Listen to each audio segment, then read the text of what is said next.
Assalamualaikum warahmatullahi wabarakatuh. Salam anti korupsi.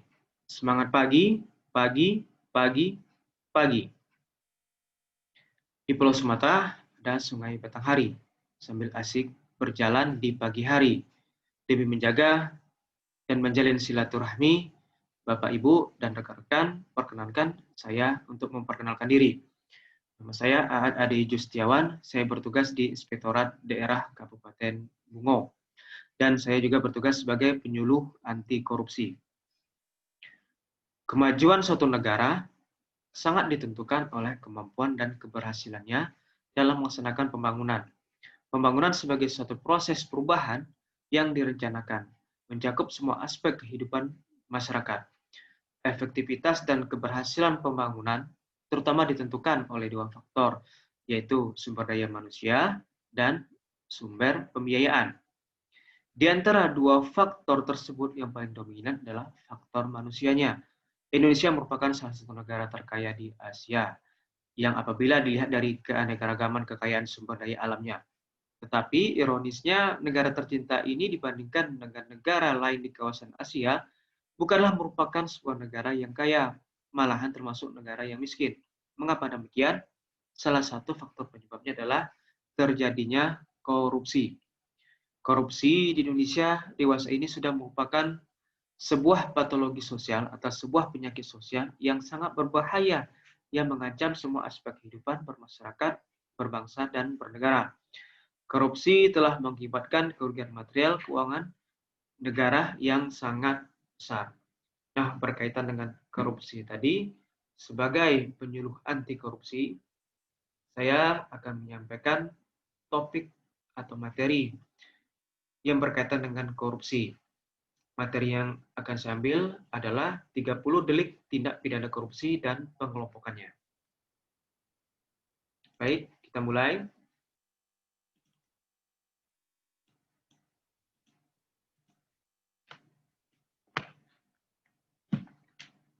Seperti yang saya sampaikan sebelumnya, nama saya Aad Adi Justiawan. Saya bertugas di Inspektorat Daerah Kabupaten Bungo. Materi penyuluhan anti korupsi yang akan saya sampaikan adalah 30 delik tindak pidana korupsi dan pengelompokannya. Apa itu korupsi?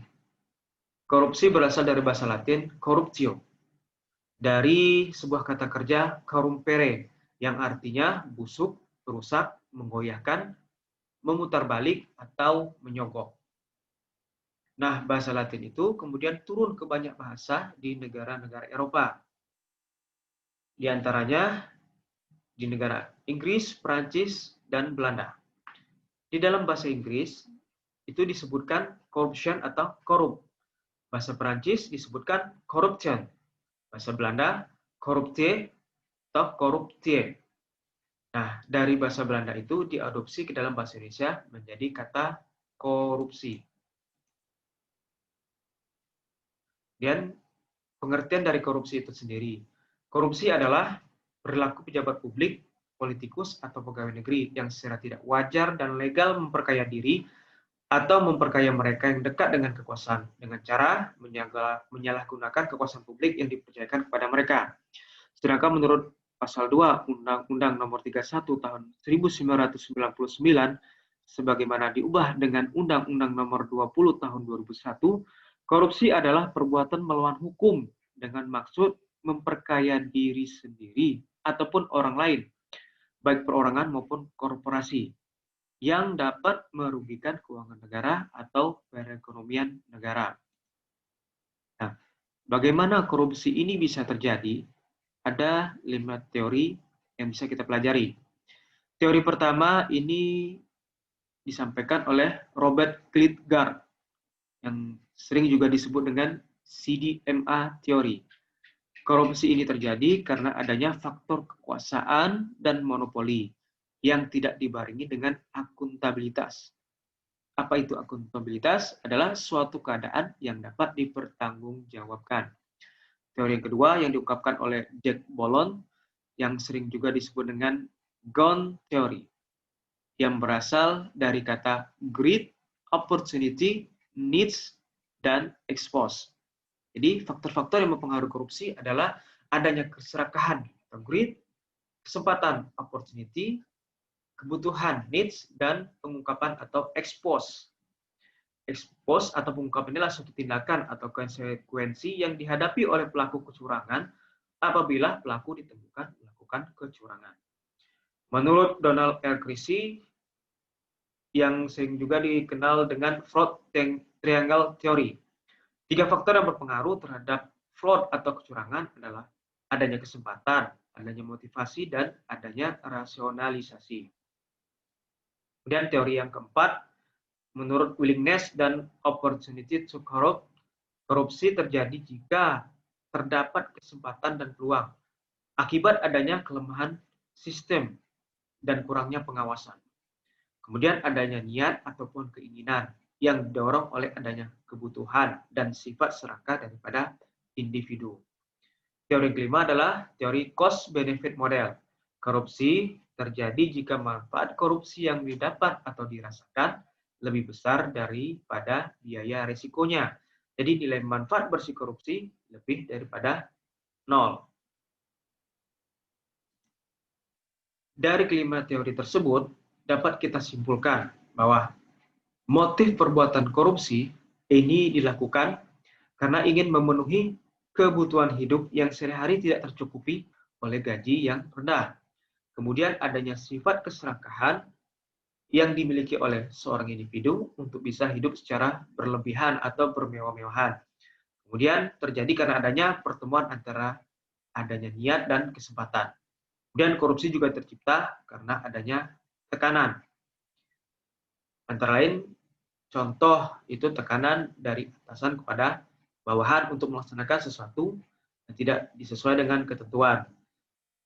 Bawahan ini menurut karena takut adanya sanksi yang diberikan oleh atasan. Dan penyebab korupsi. Penyebab korupsi ini ada beberapa hal. Yang pertama adalah sikap permisif terhadap korupsi. Sikap permisif ini adalah sikap suka membolehkan atau mengizinkan akan adanya korupsi. Kemudian peraturan perundangan yang ada belum memadai, sehingga peraturan tersebut dimanfaatkan oleh sang pelaku korupsi untuk melakukan korupsi. Kemudian lemahnya law enforcement atau penindakan hukum terhadap tindakan korupsi yang telah dilaksanakan. Kemudian kurangnya keteladanan dan kepemimpinan, lemahnya sistem penyelenggaraan negara, pengelolaan dunia usaha, dan masyarakat yang tidak mengindahkan prinsip good governance. Kemudian lemahnya integritas moral. Nah, integritas itu apa? Integritas adalah suatu sifat keadaan yang memiliki potensi kejujuran. Jadi, orang yang berintegritas akan cenderung memiliki pribadi yang jujur dan karakter yang kuat. Dan pendapatan atau penghasilan dari seseorang yang rendah, serta sebab-sebab lainnya. Nah, ini jenis-jenis tindak pidana korupsi. Terdapat 30 bentuk tipikor yang diatur dalam Undang-Undang Nomor 31 Tahun 1999, Jo Undang-Undang Nomor 20 Tahun 2001. Yang pertama, itu menyuap pegawai negeri. Yang kedua, memberi hadiah kepada pegawai negeri karena jabatannya. Yang ketiga, pegawai negeri menerima suap. Yang keempat, pegawai negeri menerima hadiah yang berhubungan dengan jabatannya. Yang kelima, menyuap hakim. Yang keenam, menyuap avokat. 7, hakim dan avokat sama-sama menerima suap. 8, hakim menerima suap. 9, advokat menerima suap. 10, pegawai negeri menggelapkan uang atau membiarkan penggelapan itu terjadi. 11, pegawai negeri memalsukan buku untuk pemeriksaan administrasi. Jadi ada transaksi-transaksi fiktif. Kemudian ke-12, pegawai negeri merusakkan bukti atau menghilangkan bukti. 13, pegawai negeri membiarkan orang lain merusakkan bukti. 14, pegawai negeri membantu orang lain merusakkan bukti. 15, pegawai negeri memeras. 16, pegawai negeri memeras pegawai negeri yang lain. 17, pemborong membuat curang. 18, pengawas proyek membiarkan perbuatan curang terjadi. Kemudian ke-19, rekanan TNI ataupun Polri ini berbuat curang. 20. Pengawas rekanan TNI atau Polri berbuat curang. 21. Penerima barang TNI atau Polri membiarkan perbuatan curang itu terjadi. Yang kedua-dua, pegawai negeri menyerobot tanah negara sehingga merugikan orang lain. 23. Pegawai negeri turut serta dalam pengadaan yang diurusnya. 24. Pegawai negeri menerima gratifikasi dan tidak melaporkannya ke KPK. 25. Merintangi proses pemeriksaan perkara korupsi. 26. Tersangka tidak memberikan keterangan mengenai kekayaan. 27. Bank yang tidak memberikan keterangan rekening tersangka. 28. Saksi atau ahli tidak memberikan keterangan atau memberikan keterangan palsu. 29. Seseorang yang memegang peranan jabatan namun tidak memberikan keterangan atau memberikan keterangan palsu. 30.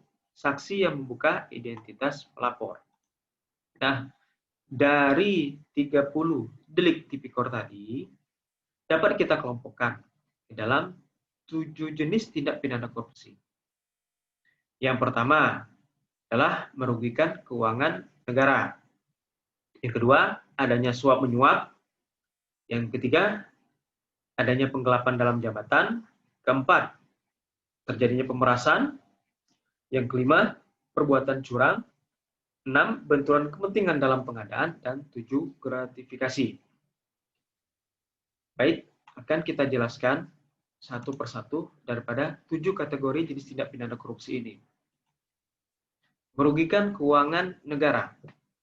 Ketentuan mengenai tindak pidana korupsi jenis ini diatur dalam pasal 2 dan 3 Undang-Undang Nomor 31 Tahun 1999, Jungto Undang-Undang Nomor 20 Tahun 2001. Disebutkan bahwa segala sesuatu yang merugikan negara, baik langsung maupun tidak langsung, termasuk kategori perbuatan korupsi. Contohnya, adanya markup harga.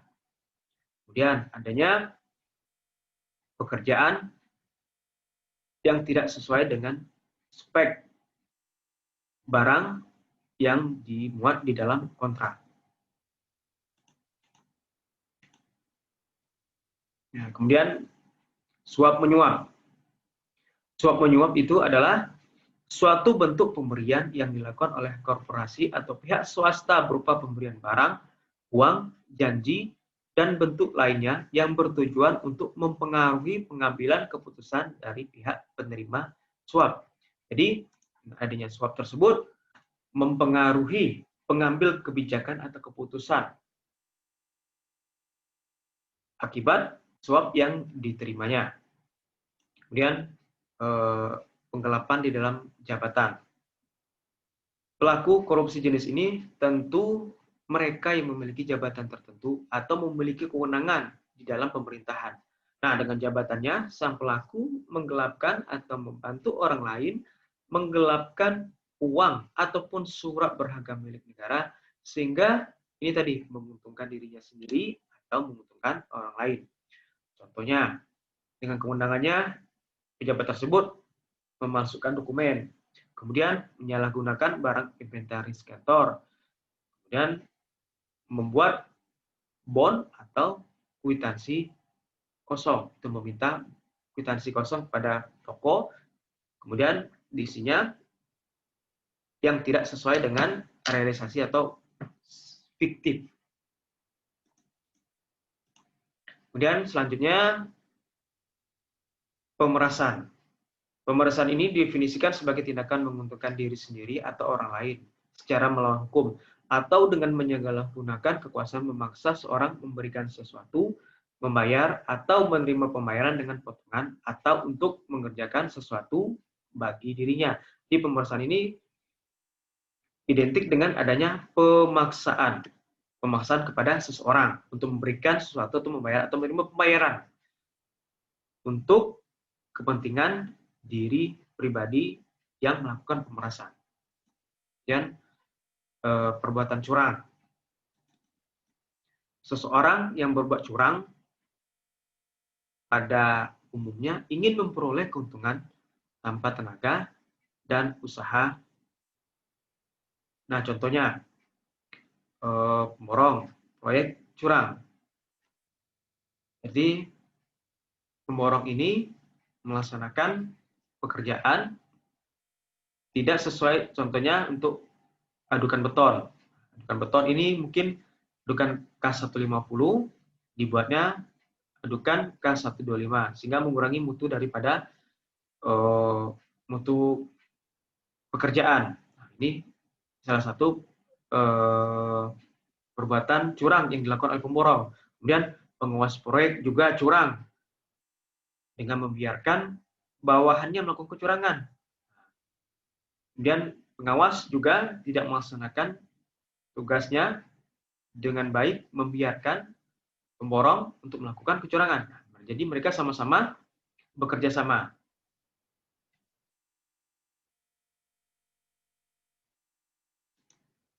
Kemudian konflik kepentingan. Konflik kepentingan ini adalah situasi di mana seorang penyelenggara negara yang mendapat kekuasaan dan kewenangan berdasarkan peraturan perundang-undangan memiliki atau diduga memiliki kepentingan pribadi atas setiap penggunaan wewenang yang dimilikinya, sehingga dapat mempengaruhi kualitas dan kinerja yang seharusnya.